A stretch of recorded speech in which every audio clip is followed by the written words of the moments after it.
Hi everybody, my name is Samantha Kur. I teach English at Marymount. Thank you all for coming. So today we are going to actually be looking, instead of a traditional literary text, we're going to be looking at Ruth. It's one of my favorite books in the Torah, and I feel a special affinity to it. For some reason, Ruth really speaks to me. I've written several shiurim lessons on her, and I think she's a fascinating character. And what we're going to be doing today is we're going to be looking at what makes her the model convert. We know that we read the book on Shavuot because it symbolizes the idea that she takes on the Torah willingly, and Shavuot, we celebrate receiving the Torah. So there's the sense of her becoming the model for the ultimate faith follower, right? She's the one that just jumps right in. Yes, this is for me. I'm taking it all on, and off she goes, right? And so I want to just look at her as this model convert. But in order for us to do that, we have to look at the other converts in the Torah that are quite famous. So we're going to start with Yitro, with Jethro, who is Moses' father-in-law, and we're also going to be looking at Rachav, who is the famous prostitute harlot from the Yeshua story, as well as Naaman, who is in Melachim Bey. Hi, welcome. You have a short sheet? Yes, you moved. Yes. Okay. Trying to be friendly. Okay, so let's move on. So what I'd like to do while we're looking at these three converts, before we actually get to Ruth, is to ask ourselves a question, which is, what do they have in common, these three? Because we're going to see what they have in common they don't have in common with Ruth. Okay, so we want to kind of define them in that way. Hi, welcome. Thank you. No worries. Are you Ms. Kur? Yes. I didn't even know. Okay, Great. would you, why don't you come sit here, because there's a chair ready there. Okay, so... Right, so let's look at the Exodus story of when Yitro hears about what God has done. Does anybody want to read for us we're going to look at the first page of the source sheet. And does anyone want to read some of the verses for us, starting with verse 8? Sure. Oh, okay. Go for it. Well, we have many, many verses, so I will start with you. Go ahead. And preferably in the English, so that we save time for... Moses then recounted to his father-in-law everything that the Lord had done to Pharaoh and to the Egyptians for Israel's sake, all the hardships that had befallen them on the way, and how the Lord had delivered them.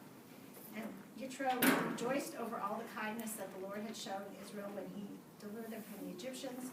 Blessed be the Lord, Yitro said, who delivered you from the Egyptians and from Pharaoh, and who delivered the people from under the hand of the Egyptians.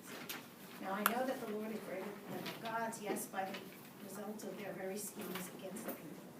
And Yitro, Moshe's father-in-law, brought burnt offering and sacrifices for God, and Aaron came with all the elders of Israel to partake of the meal before God with Moshe's father. Okay, so the meal at the end of this declaration from Yitro is considered by the Mefarshim as the moment where he converts. Right? It's a su'udah that he has recognized the oneness and the greatness of God.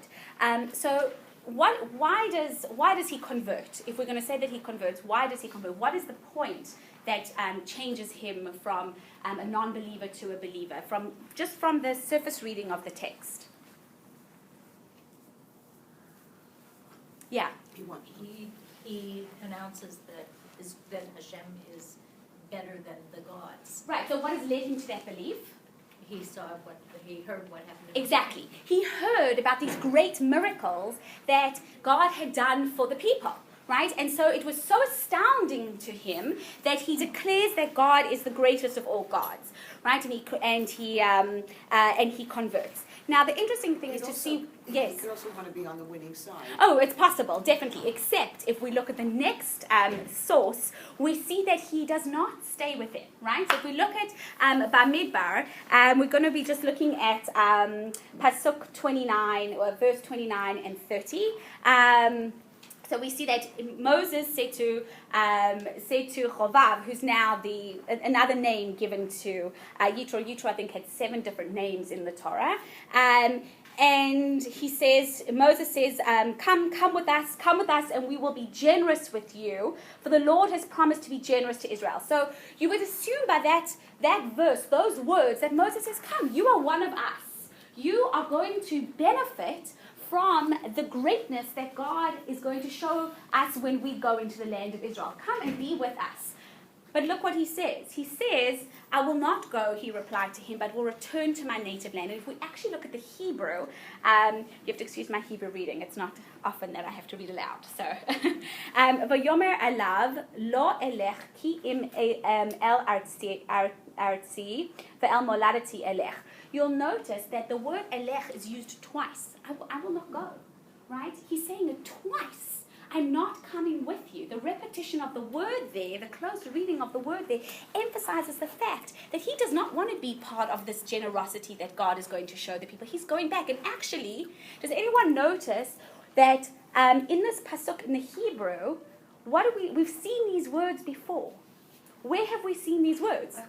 Lech lecha, where God says to Abraham, right, leave, go from your land, from the place where you were born, and it's exactly the same, right? But I think here the emphasis of that the Torah is trying to make here is that Abraham was going towards God, towards a life of holiness, right? And here he's moving away because the word elech is repeated twice. I'm going back to my land, back to the place of birth. So what do we see here with Yitro, ultimately, is that he doesn't want to join completely, right? He recognizes the greatness of God, but cannot commit, okay? So that's the first convert. So let's move on to Joshua. Now, I've given you a lot to read there, but we're not going to focus on all of it. If you take your source sheet home, you can read most of it. But what I want us to do is to just look at Rahab. Does anyone want to just tell us a little about who was Rahab so that we can have a context for her? She's a great character. Okay, so in the Joshua story, there's some spies that are sent to... Here we go. Okay, so there's some spies that are sent to check out the land because Joshua and the Jewish people are about to enter the land. We know the famous story of the shofars are being blown and they're going to bring the walls down, right? And the spies are being chased and they have to hide. So they hide in Rahav's. I imagine it like an apartment because I feel like she's high up. But and she hides them and they're safe. And she's a prostitute, and that's something we're going to be talking about later on. So what we see here is that she's hiding them, and she also makes a declaration because she's considered also to be a convert. So let's look at Pasuk 9, just halfway down the page, just a little over halfway.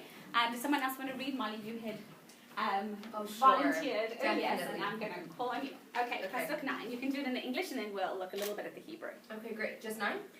All the way through 11. Okay, great. She said to the men, I know that the Lord has given the country to you because dread of you has fallen upon us, and all the inhabitants of the land are quaking before you. For we have heard how the Lord dried up the waters of the Sea of Reeds for you when you left Egypt, and what you did to Sihon and Og, the two Amorite kings across the Jordan whom you doomed. When we heard about it, we lost heart, and no man had any more spirit left because of you. For the Lord your God is the only God in heaven above and on earth below. Okay, so what are similarities that we see between Rahab and Yitro? What kind of statements are they making? They're hearing miraculous Exactly. She also has heard about the miracles that God did for the Jewish people, and she even says, we lost any strength in us. We can't fight against such a mighty God, right? Instead, I will keep you safe if when you come into the country and you take over, please just keep me and my family safe. And of course, that's exactly what happens. And in Joshua 6, if we just turn over the page, you'll see that this is the promise that was asked is actually kept. we'll just look at Pasuk 25. Only Rahab the harlot and her father's family were spared by Joshua, along with with all that belonged to her, and she dwelt among the Israelites, as is still the case, for she had hidden the messengers that Joshua sent to spy out Jericho. So also she is considered to be a convert because of this declaration of the greatness of God. But I think that here, just like Jethro, she's not able to completely give over herself to the community, to the religion. And there are two clues. The first, if we go back to the previous source, in Pasuk Yod Aleph, in 11, the Hebrew, she uses the word Elohechem. Elohechem is your God. Right? I've heard about your God. And that pronoun there tells us that she has not fully accepted God. It's not my God. It's not even God without a pronoun. The your there pushes herself away from God. And not only that, the text does almost, I often tell my students this is more of a stretch, so I'm going to stretch anyway.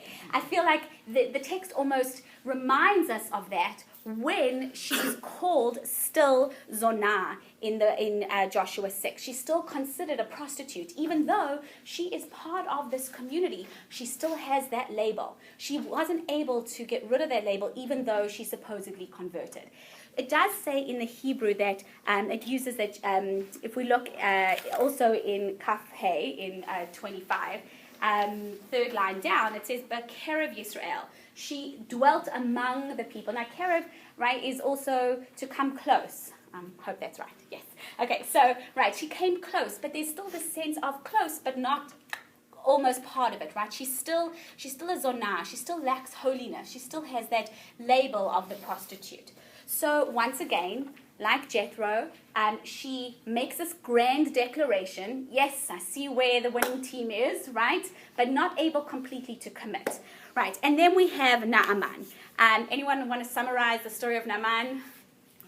Okay, he's an interesting character. Okay, so it's in Melachim Bet, and it's during the time when Elisha was the prophet of the time, and Naaman was a general of King Aram, and he developed Sara'at, he developed leprosy, and his servants tell him, go and see the man of God, Elisha, he will cure you. And so he goes, and Elisha says to him, if you look in Pasuk 10, in the bottom source on the third page, go and bathe 7 times in the Jordan, and your flesh will be restored, and you will be clean. Now, Naaman is such an interesting character. He's like, really? I could have stayed home and dipped myself in my own rivers. Why do I have to go to the Jordan? Right? Really, you're such a great man. He actually doubts Elisha's power at this point. And he says, I'm not going to do it. I could have just done this on my own. And his servant's like, no. If the man of God tells you to do it, you go and do it. And so he does, and he is obviously cured, and he comes out clean. And he offers, gold and donkeys, I think it is, as a gift of appreciation. And of course Elisha says no thank you. But the interesting part of this is he also makes 2 declarations. So let's look at his declaration. Pasuk 15. Molly, can you go on, because it was just so short. Oh, sure. Returning with his entire... She let them down right there. No, it's the next page. 15 of Melachim. Oh, sure. Page 4, yeah.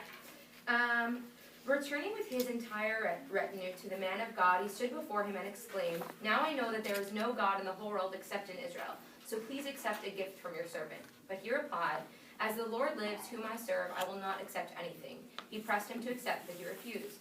And Naaman said, then at least let your servant be given 2 mule loads of earth, for your servant will never again offer up burnt offering or sacrifice to any god except the Lord. But may the Lord pardon your servant for this when my master enters the temple of Rimmon to bow low and worship there. And he is leaning on my arm so that I must bow low in the temple of Rimmon. When I bow low in the temple of Rimmon, may the Lord pardon your servant in this. Okay, so he makes a similar grand statement that there is no other God, right, except for this God of the Jews, right? There is no God in the world, a whole world except in Israel, right? This is what has cured me, right? This is the Lord. But what is so interesting about the end of this little story? What does he say in the end? just don't worry. If I go and bow down to some idols, just forgive me, right? Because I'm going to be holding on to my master, and if he bows, I have to bow, right? And so he's also not completely committed to the religion, right? He also makes us, and he's actually witnessed a miracle. The other two had only heard about the miracle, right? He actually witnessed the miracle, and here he still cannot commit. He's like, okay, I'm going to go back to my hometown, and I'm also going. By the way, just if the Lord could just forgive me for such things, right? Still not a complete commitment. And so, what is the main? Remember, we started with a question that we're looking for that is similar in all three cases. What can we deduce about all three cases of these converts? They're conditional a little bit. Right. Conversion is somewhat conditional. Certainly, qualified, conditional, and also can't completely give themselves over to the religion. So the question that we have to ask ourselves is, right, so how does this shed light on us for Ruth? How can we compare these three converts to Ruth? And the first thing that we notice is that when we are introduced to Ruth and she takes on her commitment to God, it is not because she has witnessed miracles, right? In fact, she has witnessed tragedy. She has seen famine.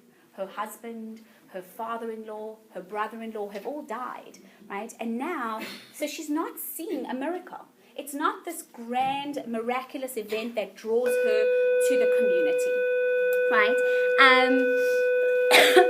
Excuse me. And so we have to see how she develops over the course of the text in order to understand what it is that draws her to this community.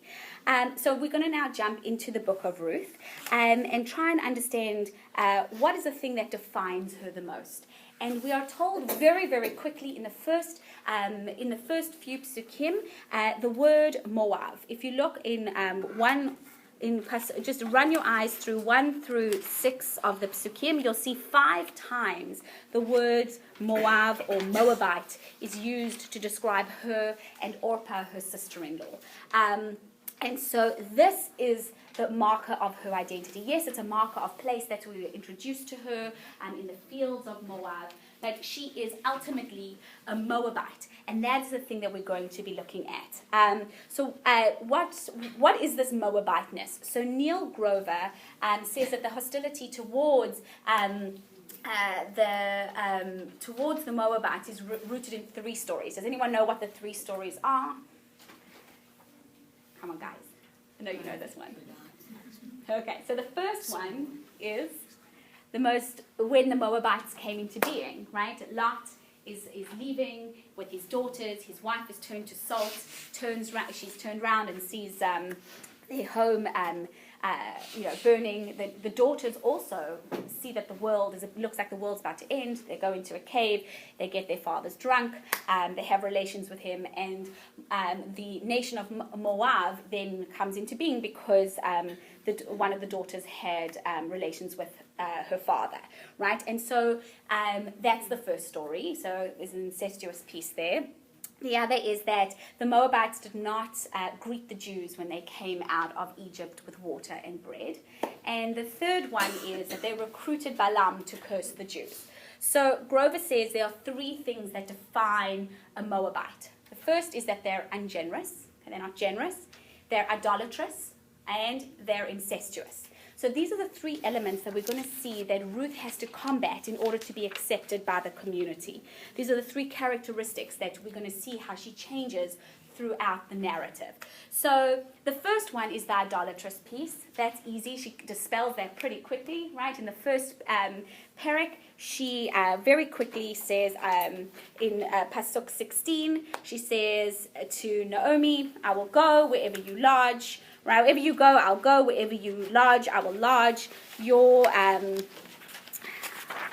people are my people. Your God is my God, right? And where you die, I will die. And she very quickly accepts God. Once again, it's not because of a miracle, right? She just recognizes that this is something that she wants to take on. And very quickly, she dispels the idea that she is an idolater, right? She accepts God and moves with Naomi back to Beth Lehem. The second time is the second thing we want to look at is how she is actually very generous. Right, the very first thing that Ruth does when she arrives in Bethlehem is she jumps into the fields. She starts to glean and pick up the leftovers that the people who are harvesting the fields leave behind, and she uses it to help her mother-in-law and her survive. Right, and so just from a narrative perspective, right, she's very generous. But let's go into the text, into chapter 2. If we look at page 6, okay, and we're starting with verse 5, pasuk 5. Okay, does somebody want to read for us? And I can also give myself stop hearing from you so much. Anybody want to read? I'll read again. Okay, all right, let's go. Thank you. Okay, we'll start with pasuk. Boaz said to the servant. Oh, whoever, doesn't matter. Go. Okay. Boaz said to the servant who was in charge of the reapers, "Whose girl is that?" The servant in charge of the reapers replied, "She's a Moabite girl who came back with Naomi from the country of Moab." Okay, stop there for a second. So the end of the first chapter, the first parak, ends with her still being defined as a Moabite, right? And she's now still very much a Moabite at this point. The servant is reiterating her foreignness. She is not one of us, right? Boaz says, "Who is that girl?" And she's like, "Oh, she's a Moabite." Right? Can you believe it? She's here. I'm obviously interpreting the text there. But, right, but the idea here is that she's still defined very much by her Moabiteness. Okay, continue. She said, "Please let me glean and gather among the sheaves and the reapers. She has been on her feet ever since she came this morning. She has rested but little in the hut." Boaz said to Ruth, "Listen to me, daughter. Don't go to glean in another field. Don't go elsewhere, but stay here close to my girls. Keep your eyes on the field they are reaping and follow them. I have ordered the men not to molest you. And when you are thirsty, go to the jars and drink some of the water that the men have drawn." Okay, pause for a second. What is missing from the way that Boaz addresses her? Doesn't call her Moabite. Exactly. Instead, what does he call her? My daughter. Daughter. Right, exactly. respect. Right, there's a respect, but also what does it imply? Inclusion. Right, this is someone, right, neither of them know at this point just yet that actually they are going to get married, and he is a relative, so there is a sense that they are already going to be family, certainly in-laws at this point, but certainly this idea that you are included, you are one of us. And the reason being, if we actually turn over, right, why does he call her this word? If we look in pasuk 11, she says to him, "Why are you being so generous to me?" And he says, pasuk 11, "I have been told of all that you did for your mother-in-law after the death of your husband, and how you left your father and mother and the land of your birth and came to a people you had not known before." Her reputation precedes her. Her generosity is well known, so that it's certainly at least to Boaz, so that when he sees her, he recognizes there's something not Moabite about her, right? She is a generous person. And so strike 2 for the Moabites, right, in this case. All right, let's look at strike 3, because I love this one. This one's fascinating. Okay, so the incestuous piece of the Moabites. So we're going to read chapter 3, just a little bit of it, even though I've provided the whole piece for you. So Naomi hatches a plan, right? What is her plan? We are going to get Boaz. And this is what you're going to do. You're going to dress in a particular way. You're going to go down to the threshing floor in the middle of the night, and you're going to lie next to him. And Ruth says, "Yes, I will do whatever you tell me to do." And she does, and she goes and does that. Now, I want to just point out here what Glover points out in his essay, which is that Naomi uses the word kinsman. If you look in Perek 3 Gimel, in Ruth on page 7, you'll see that in verse 2, it says, "Now there is our kinsman Boaz, whose girls you were close to," right? You were, in other words, you were following around in his field. And this word kinsman, this is, so I'll wait for the bell. This is what Glover is saying, is that Naomi thinks that in order to get Ruth to do something, she has to tap into her Moabiteness. of her being incestuous, right? Because go to a family member and do this thing with him, right? And that's the thing that Moabites do, so you will do it, right? And so it's almost like Naomi hasn't completely let go of the stereotype of the Moabite as much as Boaz has at this point, and she hopes that this incestuous behavior that Moabites are supposed to have is the thing that will drive Ruth to do what she wants her to do. But Ruth, right, even though she says, I will do everything you tell me, okay, the one thing she doesn't do, if we look in Pasuk 9, and we'll see, the English says at the end of the Pasuk, she says to Boaz, spread your robe over your handmaid, you are a redeeming kinsman. But if you look in the Hebrew, the word kinsman, it's actually not kinsman, it's goel. What is a goel? A redeemer. Right? She does not use the word family kinsman there because she is not truly a Moabite in this point, right? She is not going to follow the stereotype. She is dispelling all those stereotypes of her at every point in the story. And the interesting thing is, if we turn over and we see when she comes back to Naomi, right? Naomi calls her, if we look in Pasuk Yud Chet in 18, she says, she brings back the barley that Boaz had given her, the 6 measures of barley, and she says to her, it is Yod Chet, right? What did she say? She says that she calls her BT. You are my daughter, right? How are you, my daughter?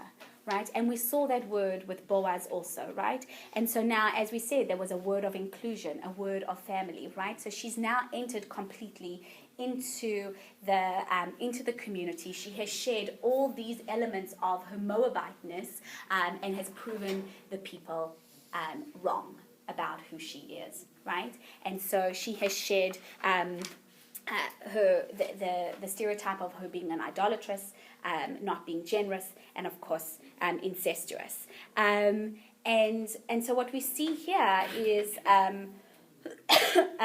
she's not a stereotype of a Moabite. So if she's not a stereotype, then what is she? What does define Ruth? And Dr. Yael Ziegler says that the thing that defines Ruth is her dveikut, her ability to cling, right? She's described several times as one who clings. She clings to Naomi. She clings to the maidens in the field. Boaz tells her to cling to the maidens in the field, right? And so, as Ziegler says, Ruth is a woman who knows how to fasten herself to another person, right? And we can already begin to see how she is different from the other converts that we looked at previously. She's a clinger, she's a sticker, she's one that's going to stay with the crowd, okay? All right, so where does the word davak come from? Where is it first seen in the Torah? Man will leave his... Exactly, Bereshit, right?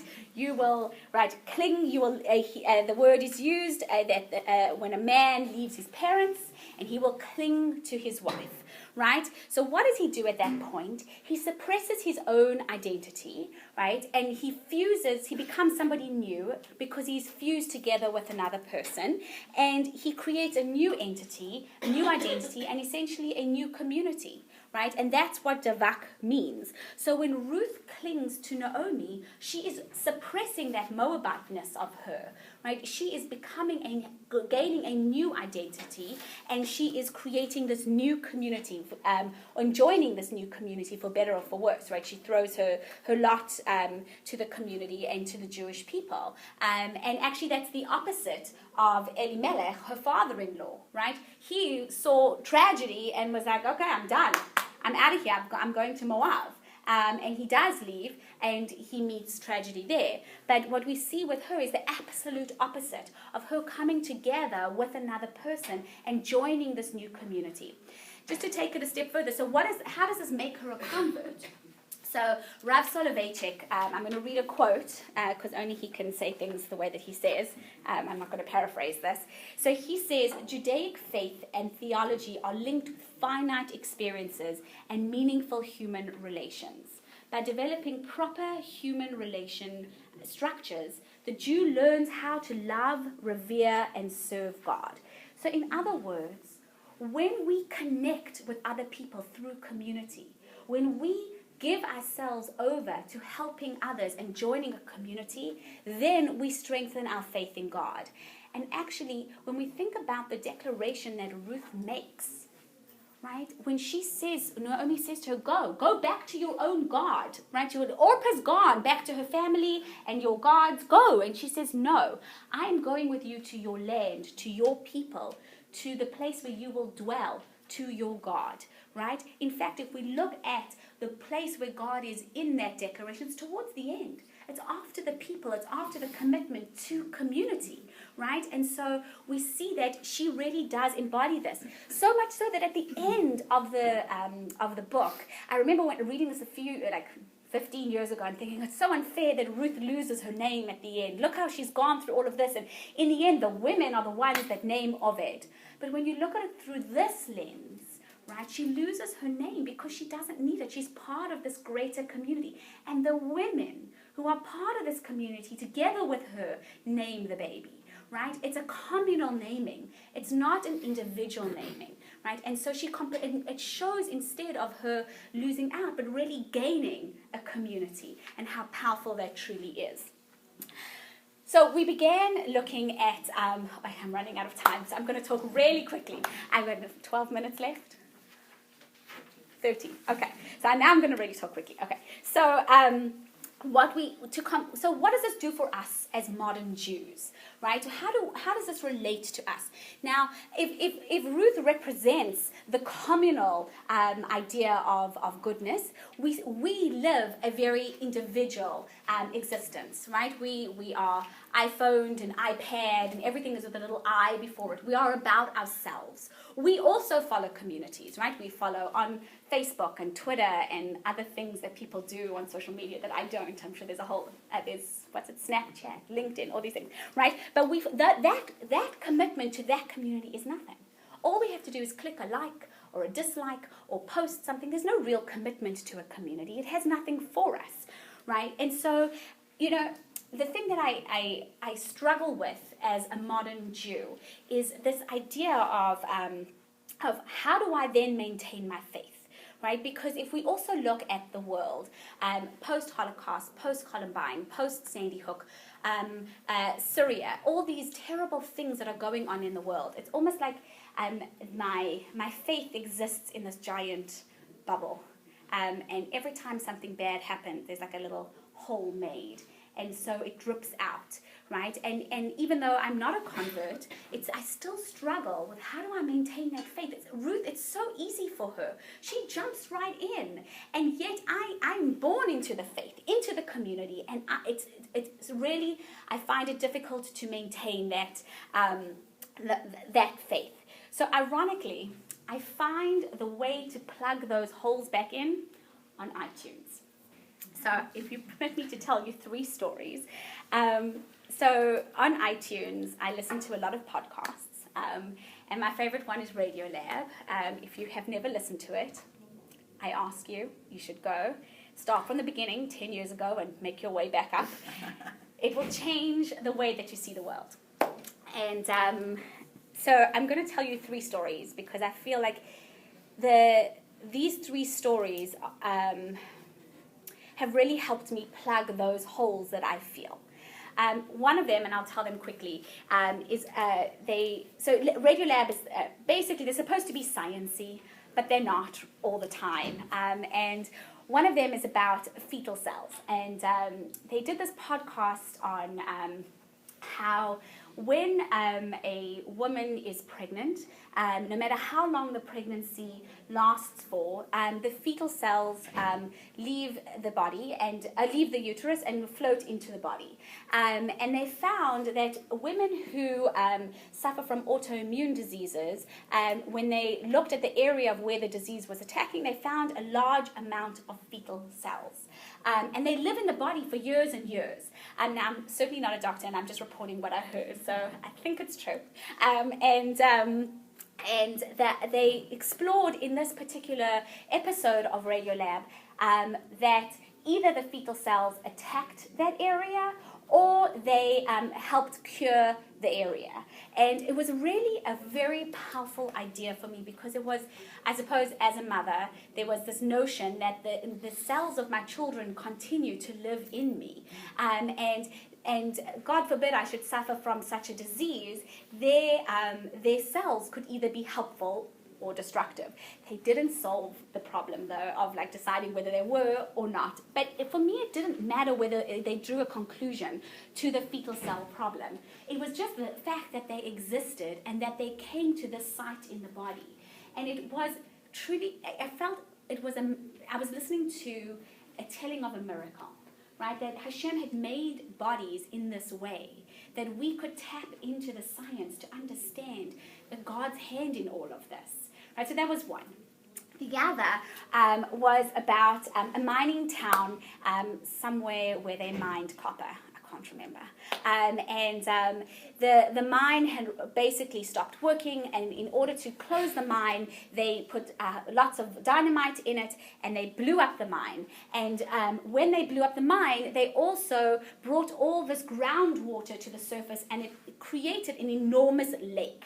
Now, the thing about the lake, though, is that it had all the toxins from the mine in the lake. And nothing could grow in the lake. Nothing could grow around the lake. And anything that would go into the lake would like fizzle. There was just so, on the podcast, you can listen to it.